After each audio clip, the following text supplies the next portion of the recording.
What's up, guys? Welcome back to the channel. My name is Shane, the average mountain biker, and we're back in Cameron Park again for the third installment of my series of finding the best trails in Cameron Park. Today I am in that same sort of section of the park.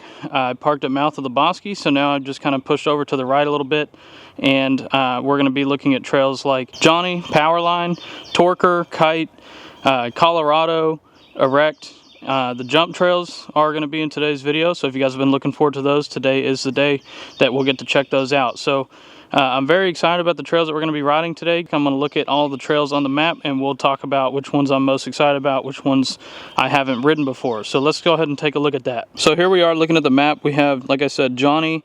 I didn't know that Johnny had a black part of that trail, so I'm excited to see what that one's all about.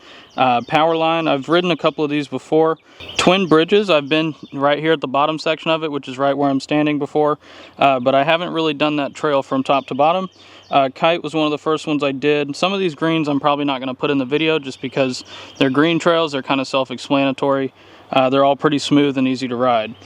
So today we're going to make our way up Johnny, and we'll probably hit Powerline, Vortex, Buzzard, Erect, Colorado, Kite, Twin Bridges, Rebel 1, the Force, Full Tilt. I honestly, this whole section of the trails here, I'm going to try to hit them today. I'm not sure how much time I'm going to have to ride this week, so we'll have to see kind of where I end up having to call it off. So in episode 4, you can expect where I'll go up from Powder Monkey and make my way over there towards Highlander, Hail Bop, and some of those double black diamonds over there. So yeah, if you guys are excited about seeing some of these more technical trails that are definitely going to push my skill set, make sure you come back next week. And if you don't want to miss that video, make sure you subscribe to the channel and hit the notification bell. Right now I'm posting videos every Saturday and shorts when I can. So thank you guys for tuning in. Let's get on the bike and hit some of these trails and see how it goes.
Hey guys, so this is me checking in after riding. I'm just looking back through some of this footage. This trail right here was not marked on any map, so I don't know what it was called. It kind of leads right in there next to the trailheads that all finish up at Johnny. So if you know what the name of this trail is, please let me know. It's a pretty quick little downhill, and you can take it into the end of Twin Bridges.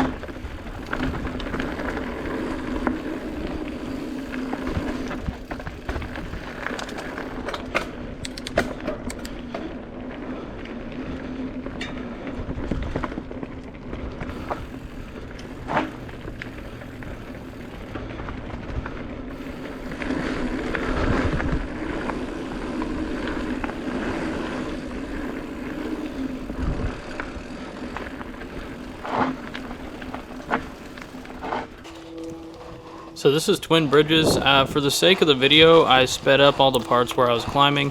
This trail is a bit on the long side, and a lot of it was uphill for me. And here towards the end, I stop up there by those benches to take a look at the expert side option is what the map shows. Pretty steep drop into a little gap that's down there. So yeah, stay tuned, check it out. I really enjoyed hitting that expert side option. I guess it's just a double black diamond feature. So yeah, it was super cool. I definitely recommend hitting that part of the trail if you did decide to come up here and ride Twin Bridges, but it is a pretty hefty climb to get up there.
So I was going to record an outro while I was out at the park, but I started to run out of time. Weather wasn't quite on my side. I also wanted to point out that there were a few trails that I was planning on riding this week that I didn't get to for that same reason. I'm just going to do a quick voiceover. I'll throw some clips up of some of the highlights from today's video as I'm talking, but I just wanted to walk through a little bit of what I felt about these trails. First things first, I really enjoy the jump trails here in Cameron Park. They're nothing too crazy. You can easily ride up there and have a good time. My only complaint about them is that they are kind of away from the rest of the park. So if you're looking to ride some of the other trails, especially like California 56 or one of those ones that was like earlier on the river trail, it's kind of out of the way. So it's a bit of a long ride. Depending on how much time you have or how much of an exercise you're looking for when you're riding, that's not completely ideal. But what I will say about that is I think those are the most popular trails in Cameron Park. So most of the trails that are around it, getting to it and like getting up there and coming back down, are all the most well taken care of trails. And I also wanted to throw a shout out to the people in the Ride Cameron Park group. There's a small group of people that really spend a lot of time maintaining and taking care of the trails here in Cameron Park. So quick shout out to them. You guys are awesome. And we all appreciate you because we see what you're doing to help keep the mountain biking community going here in Waco. So that's just pretty awesome. Other than that, some of the new trails that I rode this week that were highlights for me. Lean 2, I've ridden the bottom half of it a few times. When you look on the map, there's like the black highlighted section of it. I had never gone from the very top of it where you jump in from that off the right of the wall ride on Arizona. And so yeah, that was a pretty fun. You can just carry a bunch of speed through there, and it's a really smooth trail. So that's definitely one that I would like to go back and do some more. Did ride a couple of the trails, like Full Tilt was one that I rode that I personally was not a big fan of. It was a bit overgrown, and I just didn't really care to ride. I would rather just ride Powder Monkey than Full Tilt. It's more of just like a side option to Powder Monkey. So also along those same lines, Weber Run is a fairly fun trail, but I'm not the biggest fan of it. I like hitting that double drop to a wall ride up there, and that starts up there by the jump trails. So it's just kind of like if you're coming down from Arizona after you session those lines a couple of times and you're looking to head back to the car, either taking Rebel 1 into the Force or taking that double drop wall ride into Weber Run are kind of the highlights for me. Both really fun trails that you can take to get out from the ranch, and so I would definitely recommend those. Those are pretty high on my list. You know, if I'm going to the park to ride and I'm looking to hit some jump lines, my usual path to get up there, I'm going to go up Powder Monkey. It'll bring me right out next to Arizona and Phoenix. There's just a little road that you can ride right back up to the front of those trails and probably ride them a few times until I'm done. And then I normally take the Force back down, and I would take Rebel 1 into the Force and then ride up Torker back towards Colorado, and then take Colorado down to the car. So that was normally like my go-to route. I would change it up a little bit. I have older video. I'm not going to put it in this video. You can feel free to go check it out on my YouTube channel. Cave of the Minotaur is a really fun technical downhill that's right next to Colorado. So if you're looking for a little bit more technical riding instead of a flowy trail down the mountain, then Cave of the Minotaur would be a really fun one. Grinder was another trail that I rode this week that it wasn't bad, but it's just really short. I would say if you're coming back down the mountain that way, that lean-to is kind of your better option. It's a lot more fun. Vortex was another trail that's pretty fun. Sometimes it's kind of hard with some of these like single track lines that just take you right back down, because if you're not done riding, then you just took a really quick downhill ride and you're going to have to climb again somewhere. So definitely do it if you feel like it, I guess. One of the trails that I was really looking forward to riding that I didn't get the time to was Johnny. I've climbed that trail, but I've never gone down it, and it does seem like a fun trail to ride downhill. Powerline I have ridden before, and it's a pretty fun trail, but it's not really my favorite. I would probably choose some of the other ones, like Colorado, for example, as a little bit more fun, in my opinion. Twin Bridges was another trail. It was pretty challenging because it's a lot of climbing to get up towards the top, but that side option that I hit, that was actually really cool. I would definitely ride that again. And I think Twin Bridges is a pretty popular choice for most of the locals that ride here. So, but I'm going to say that's just going to be about it for this week's video. I just would like to apologize that I didn't get to some of those trails. But, you know, I live right here in Waco. I always have a chance to go back. So if I miss any trails that you were looking forward to me riding, I will definitely have them in a future video. So you could subscribe to the YouTube channel, hit that notification bell so you don't miss out on any of the videos that I put out if I missed any of the trails that you were looking forward to. Next week, I'm looking to end this series. I do have a lot of trails to ride next week, and one of them is pretty long, Highlander. I've heard a lot of good things about. It's supposed to be a pretty technical trail, so I think that one will push me a little bit. And then there's the set of 3 double black diamond trails, Thor, Babbler, and Bat Cave. So I'm definitely looking forward to hitting those. Thor was one that sent me over the bars first time I went riding, so next week I'm definitely going to have to do my due diligence and walk those trails first, make sure I have good line choices so that I don't hurt myself, because I do think that those will be pushing my skill level a little bit. So if you're looking forward to some gnarly trails, next week will be the week for that. So I just want to say thank you guys for tuning in. If you enjoyed today's video, make sure you give it a thumbs up. But until next week, I'll see you guys out there on the trails.